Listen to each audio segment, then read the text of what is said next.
Her Tinder date is a killer. It's December 1st, 2018. CCTV records 22-year-old Grace and her Tinder date, Jesse, getting ready to leave a bar.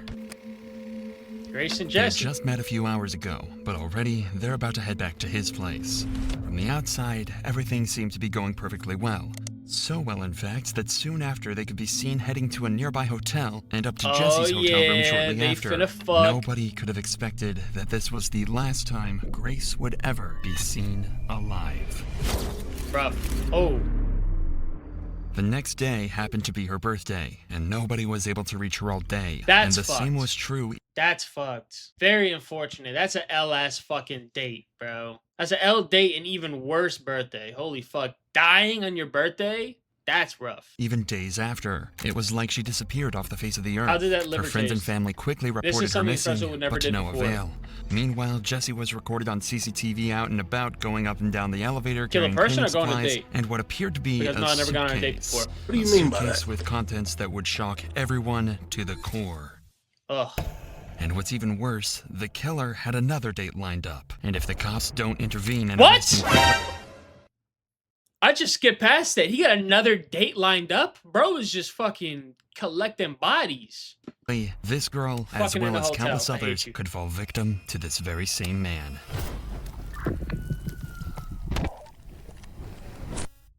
Tell me what happened last Saturday. From the beginning? Yeah. At 5 From the beginning? Don't sound like a fucking bitch now. You was all manly when you killed her. Man up to that shit. Before you get fucking... Bro, when you get behind those bars, it ain't gonna be sweet. They're gonna look at you and they're gonna tell you either you're gonna get fucking shit on that dick or blood on that fucking shank. You pick it.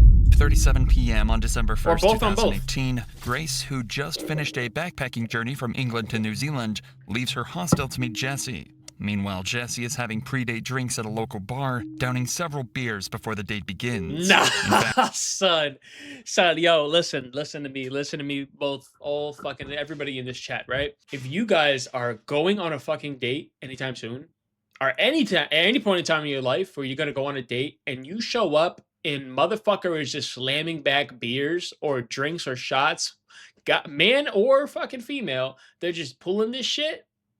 Leave immediately. Don't even give it a chance to marinate, bro. They're on bad timing.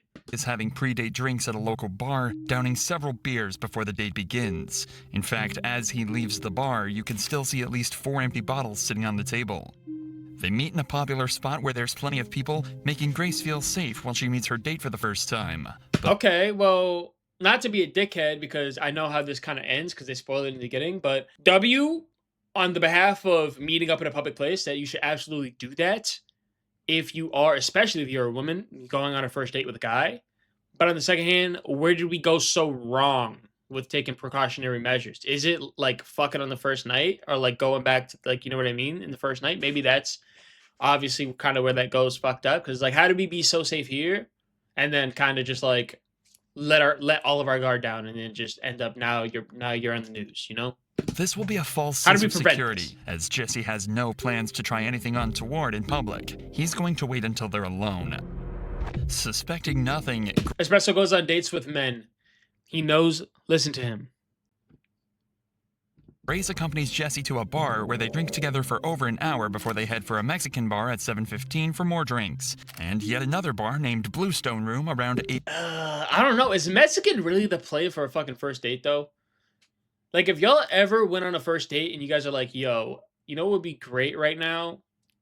Trying to flirt while I got gas in my stomach.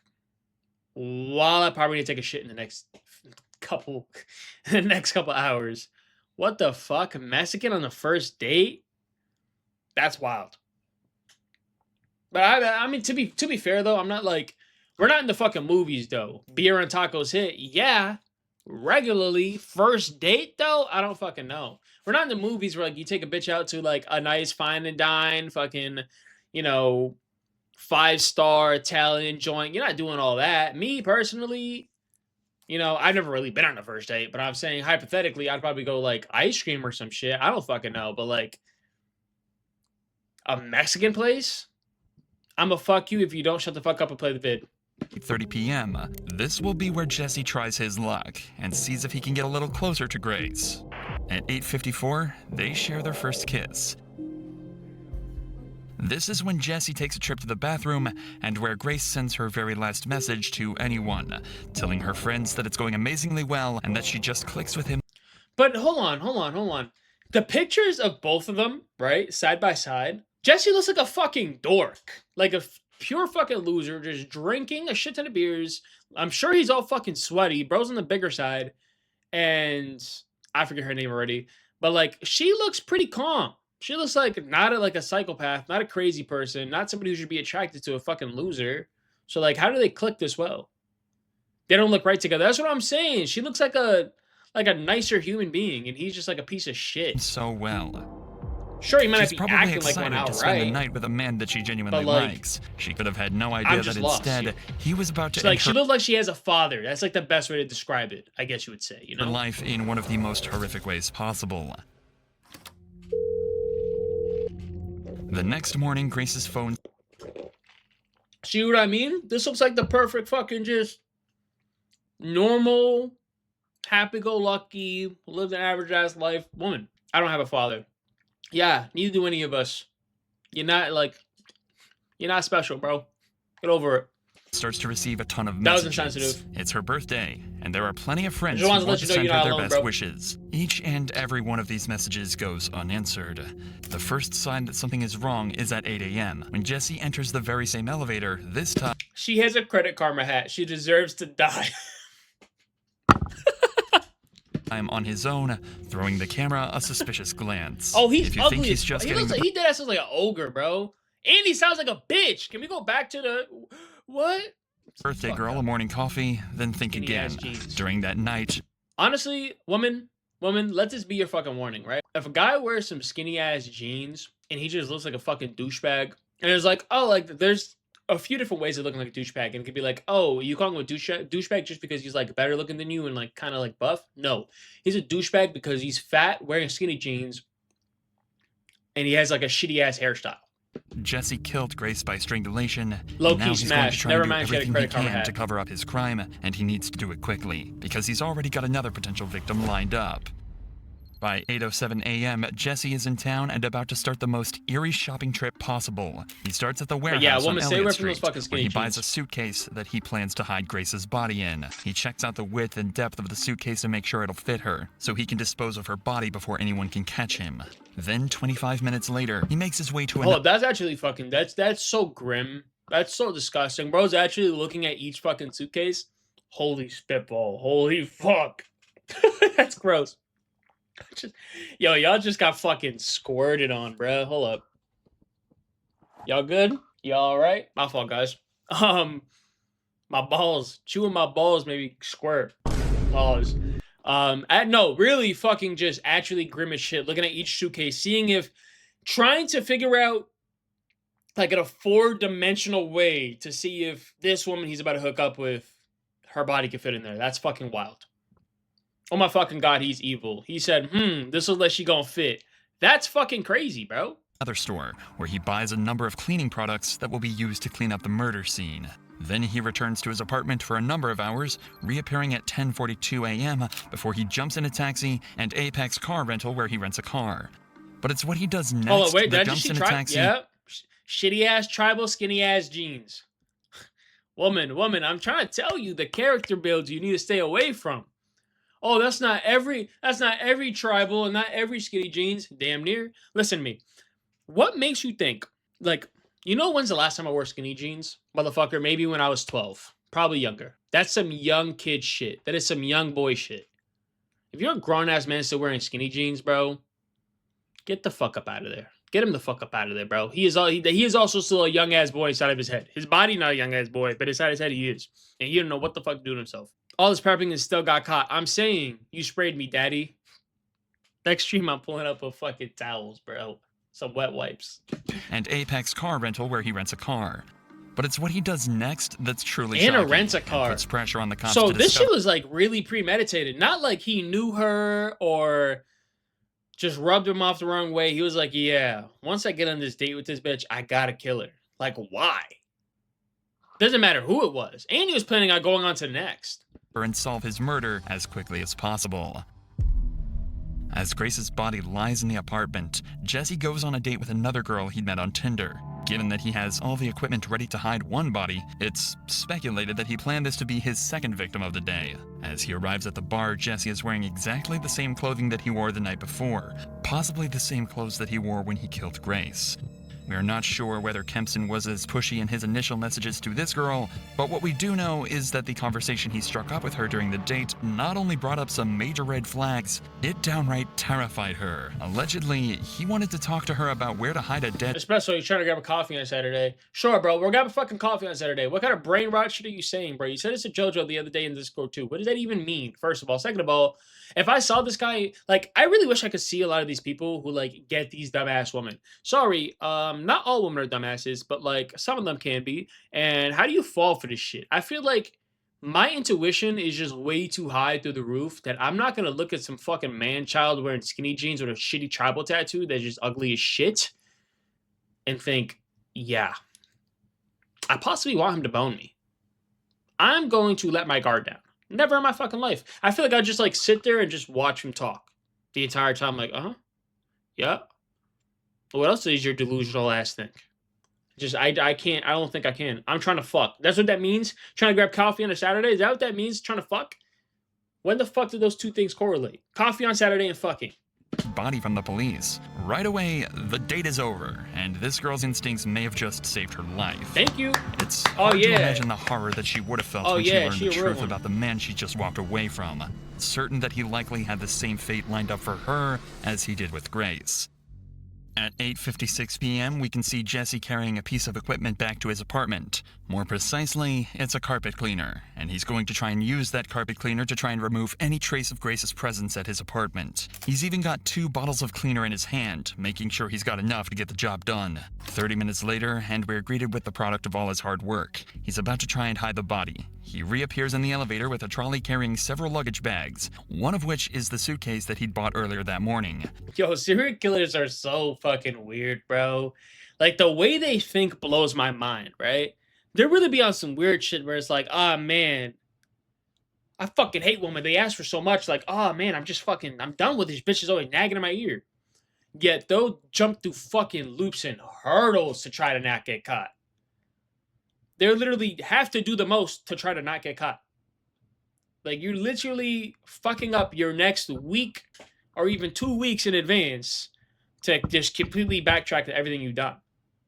This guy did all this bullshit for no reason. He just wanted to kill. That's what I'm saying. That's what I'm saying, bro. And at this point, it's going to sound fucked up when I say this. Just because, like, as a killer, right? If it's to this degree, just kill the person. Why even try hiding it? You know for a fact you're going to get caught regardless. You know what's actually a crazy statistic? Is that 50% or more than 50% of murders go unsolved. But that also leads me to, like, to think about places like Chicago and New York and shit like that, where, like, a lot of those crimes are people who just look alike. And obviously not going to catch those people. So a lot of those crimes do go unsolved.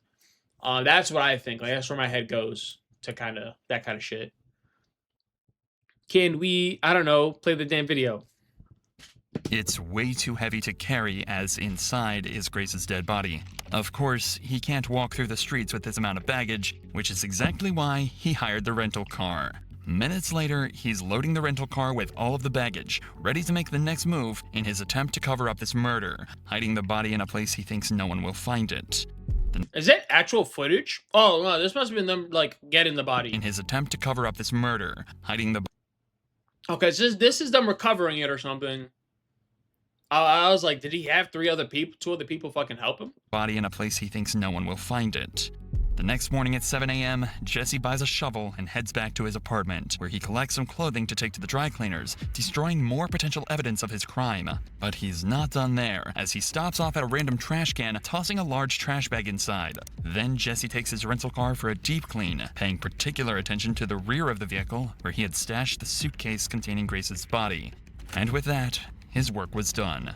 For the next 2 days, Grace's family and friends go through turmoil. Nobody has heard from her, she hasn't posted on any social media, and she isn't answering either of her 2 phones. Her family report her missing to Auckland police on December 5th. Grace's father, David, even flies to Auckland and makes a heartfelt appeal for his daughter's safe return. Grace has been missing for several days, and as a family, we've been extremely concerned for her welfare. If anybody who has seen, spoken to, or come into contact with Grace, come forward and contact the investigation team.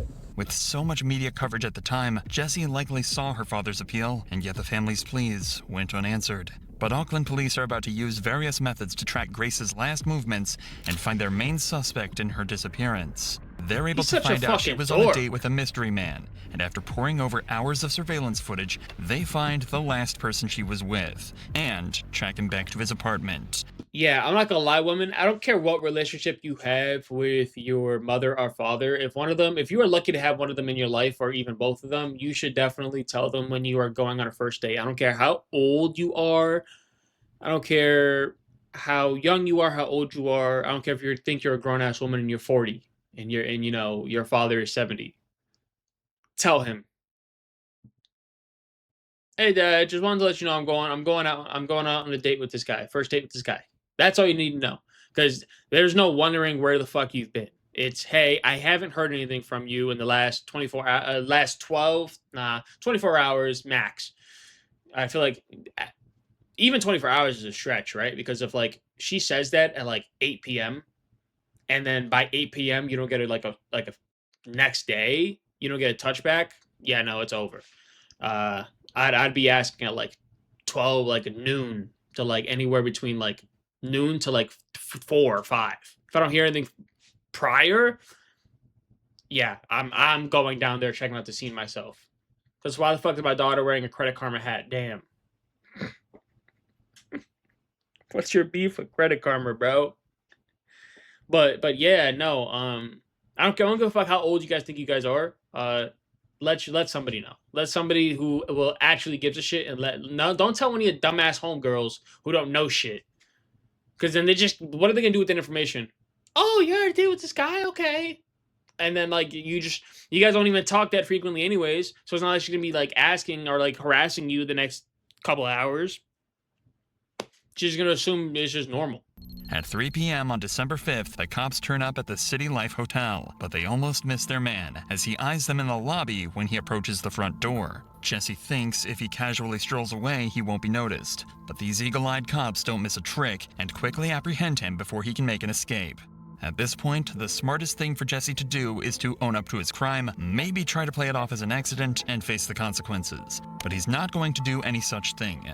In the interrogation room, Yeah, I'm not gonna lie, bro. That's not the smart. I mean, there's no smart thing to do after this. But like saying it's an accident, brother, that shit would fucking rage bait me. You accidentally fucking cut this bitch's body up and put her in a fucking in a luggage suit container, whatever the fuck. You accidentally cleaned all the evidence. You don't accidentally get there. You accidentally kill her, that's one thing, because you would have already called the ambulance. I don't know, I took too much Viagra and I fucked a bitch to death. I don't fucking know, right? And then you call the ambulance or some shit. You didn't accidentally clean all the evidence. Plans to lie his way out of this, but he's completely unaware that the cops have already seen every move from the night of the murder and have about as much evidence as they could possibly ask for. At the start of the interview, he has no reason to lie, as he's just recalling the events before the murder. Tell us about Grace. So I was talking to Grace on Tinder. Yeah. We'd matched on Friday. I saw that we'd matched the next day on Saturday. And then we met at Sky City. And then we decided that we were going up to Andy's Burger Bar, which is on the first floor. It's actually really rough because I can't take the accent seriously. Like, imagine if you get a mugged and they were like, "Yeah, and I think you should empty your pocket slide." I'd fucking eat a dick, bitch. Like, just so American coded. I don't know. I really can't take anything like threatening. Not long into this interview, Jesse becomes entangled in his first lie, as he claims Grace was the one pushing for a date, when we already know he was the one trying hard to meet Grace in their initial messages. Whose idea was it to go to that particular burger place? Me. Because I knew I didn't. initially know that she was real. What do you mean? Well, there's a lot of... So have you heard of catfish? No. So catfishing is where someone uses your profile or uses your photos and pretends to be you and then meets and you're a completely different person. Right. And it's on Tinder, it's all about the way you look. And so if they use more endearing photos... Has anybody ever thought about like how actually like how much of a real professional you have to be the guy interviewing him? That's got to be really fucking hard to do, especially with somebody who has half a fucking heart and a conscience, and like just bro probably has daughters at home, bro has a mother, bro has sisters, aunties, whatever. You know what I mean? Like, how hard is it to just think about what this person has done, and you're not just investigating them or interrogating them like without any suspicion. You have all the proof that you need in the world to book them. You just have to do like the due diligence and like black and white paperwork first, right? So you have to like do the regular procedures, but you know for a fact he's just bullshitting you. Like, that's gonna be so fucking hard to keep your calm. What if I show my dick on Tinder?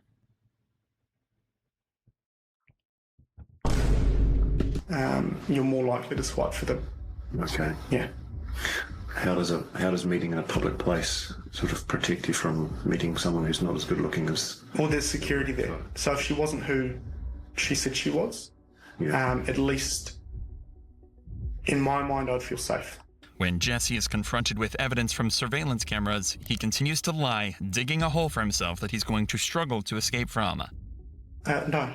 I go down Victoria Street, straight down to the bottom, and then hang a left, and I head towards the viaduct. You go to the viaduct a bit? Yeah. Yeah. Yep. You've kind of walked in a bit of a funny direction if you were planning to go to the viaduct. Well, it's the direction I normally go. Yeah. It's I mean, I'm just sort of saying, like, if you were You should planning to go to the freestyle. viaduct. What I the normally fuck does go it look like down I'm doing Queen right Street now? and then cross. What does it look like I'm doing right now? I should fucking freestyle. Yeah, motherfucker done walk down the wrong aisle. He don't know what the fuck he talking about. He's in fucking denial. He done killed this bitch and now she's fucking senile. Just kidding, she's dead. He shot that bitch with some lead. And now, motherfucker 407, keep on talking shit. I'm gonna have to fucking call him a sped. What the fuck are you saying? You think I just want to sit here and fucking freestyle in the middle of the fucking reaction video? We're almost done. Lock it the fuck in, chat. At the bottom of Queen Street, go through the containers, and then walk along the wharf. Yeah. Is there a particular reason you were going to do that? I feel safer down that way. The cop obviously suspects something strange here. Jesse's behavior and responses don't seem to line up or make sense at all, and if Jesse is lying, it'll only take a good few questions to throw him off completely. So the cop starts to apply the pressure, sending Jesse into panic. Actually, don't know if she's been murdered or not yet. She may be alive and well. Okay. But she might also be dead. Okay? And it could be that you've done it. Small possibility. You did. Hey, I just want to ask a question. Am I being arrested for something I didn't do? You haven't been arrested, mate. Oh. Remember that psychopath video we He's just not watched? being arrested just yet, Yeah. but Auckland police are convinced Bro, Jesse what is either behind Grace's goes under those disappearance or is at categories? He's least under the lower involved. And the more they categories. investigate this case, the more Lowest of evidence they lows, find to just 'cause he's a suggest bad Jesse liar, is he's the an one ugly bitch, responsible. not It's not just the charismatic, not surveillance smart. footage that helps solve this case. Just Remember really the a new bitch. suitcase and cleaning products Jesse bought the morning after? Well, believe it or not, they were all bought on Grace's credit card, as well as an extra night's stay at the City Life Hotel. In fact, So let's run all this shit back for a second. Hold the fuck up. Rewind. Re-fucking-wind. Bros, wearing tight-ass skinny jeans. Tight-ass skinny jeans. Shitty-ass tribal. Ugly-ass haircut. Bitch-ass voice and accent. Funny-ass shoes. Down in fucking 8 beers before they even begin to fucking start talking. Ugly as shit. A bitch. And he got no fucking motion. He's broke his shit and used her credit card to buy the equipment to hide up her death. Yeah, throw him under the fucking prison, bro. This is why women would ride the fucking bear. Oh my fuck. it's very possible he paid for his second date on Grace's credit card. An extra day at the hotel should give Jesse time to clean up the mess. But it's going to take more than a carpet cleaner to get rid of the evidence. When police search his apartment, they find traces of Grace's blood. The credit card payments, the witness testimony, cell phone locations. I thought you fucking used a carpet cleaner, jackass. How'd they find traces on the rug? Placing Grace and Jesse together, and the staggering detail found in the surveillance footage backed their suspect into a corner, and in his second interview on December 7th, they left Jesse no choice but to confess. A confession that would soon lead into one of the most interesting but troubling defenses ever used in court. They were talking to me about 50 Shades of Grey, which is a sex fantasy movie that's out. We started having sex. At first it was just normal. It was very placid. And then she asked me if we could get into bondage. And then all I remember is falling asleep in the shower. I need to stop. I need to go. Would you like some fresh air? Yeah, please. I was in shock. I didn't know what to do. I went downstairs and I was just, I don't know, I was all over the place. I didn't believe what had happened. I was just terrified and scared. I thought that she had gone. I thought she had left. Pathologist, specialist doctor will perform a post-mortem. Yeah. They're very skilled at establishing people's causes of death. Do you understand that? I went to the warehouse at the atrium and bought a suitcase. I went back. Didn't he get most of this shit though? Like, didn't he get some like shit before they even started dating though? I'm not dating, before they even went on this date. Like, wasn't he already collecting fucking loot? I was just in shock because it just didn't seem right. I left to go and get cleaning products. So I messaged a friend and said I'll meet you at Revelry. After finishing drinks with her, I got back to city life. And the whole time I just kept saying I'm sorry. And then I went downstairs. No, he was just texting her. I thought. The porter thing. And I put the suitcase on top of the porter thing. I drove the hire car into Wilson's car park and parked it. I woke up the next day at about 5 a.m. and drove the car out to Cumu at first. I picked up a shovel from ITM at Cumu. I ended up driving towards the Waitakaries. I went into the bush, I dug a hole, I went and got the suitcase and I covered the hole, and then I drove. Where is her possessions? I threw them in the rubbish. Whereabouts? I threw them in the rubbish. I threw them in the rubbish. Whereabouts? Albert Park, rubbish. Right, so what items of her property have been disposed of in Albert Park? Everything. All of her clothing? Everything that was in the room. Whereabouts did you clean the car? The outside of the car? I think it was in Henderson. I don't know West very well. Okay. And what did you use to clean the car? Yo, this shit is so triggering. I hate a bullshitter. I fucking hate a bullshitter, bro. Bullshitters are just so stupid. They're just so ass. Why are we bullshitting about bullshit? Just man up, bro. They already caught you. You're already admitting it. Like, what is the point of bullshitting at this point? If you are pleading guilty, or if you are just literally fucking copping a plea right now, you don't get to sit here and try to sympathy farm as if it's going to do anything for you at this point, bro. Yes, killed her. Why? I don't know. Fucked up in the head. Why the fuck are you gonna sit here and act like it was a mistake? You just can't. You cannot mistakenly kill somebody and then like perfectly try to hide their body. I hate Espresso because he's bullshitting and yapping while I'm watching the video. Water blaster thing from a car cleaning place. Did she have any injuries? Not that I can remember. I was just panicking. Did you inflict any injuries on her that caused her to die? No. Did you kill Grace Mullane? No!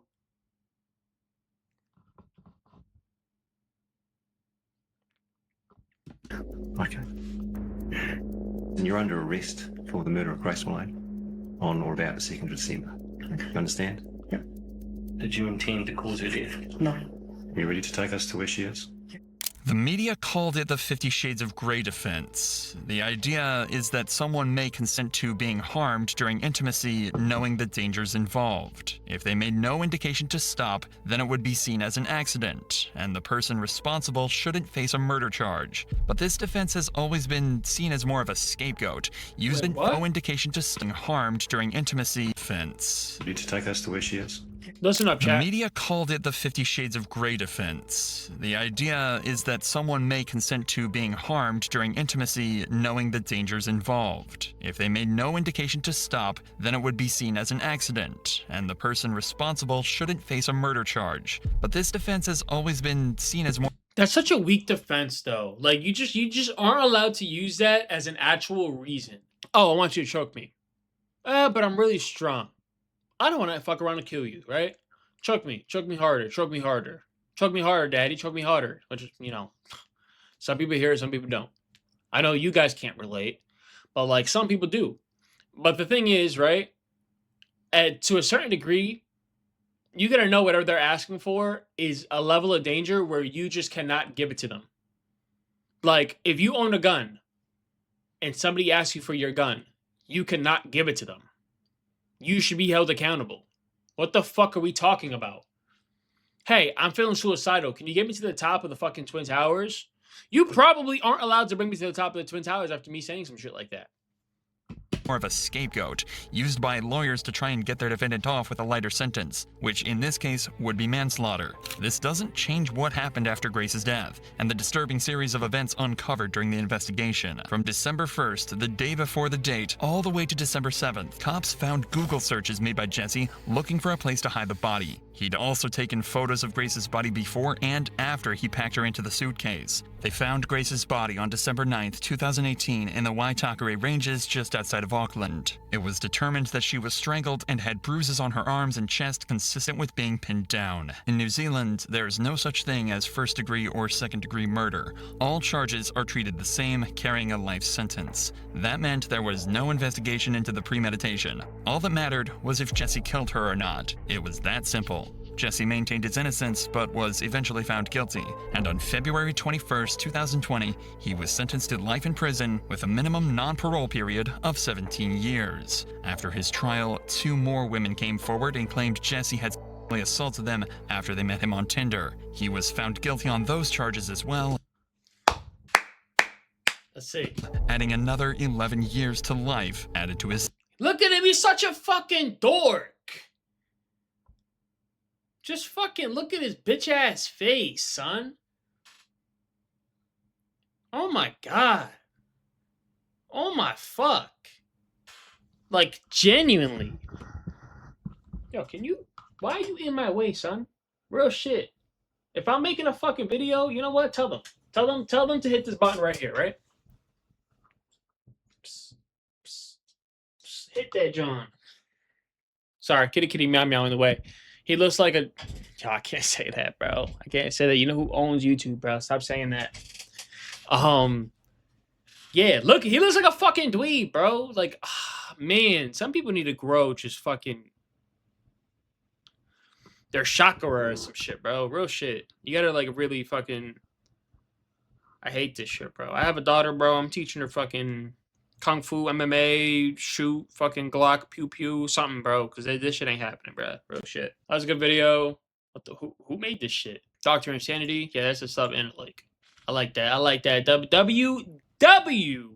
Call out. Like, comment, subscribe. We are trying to hit 100 subscribers by tonight. No.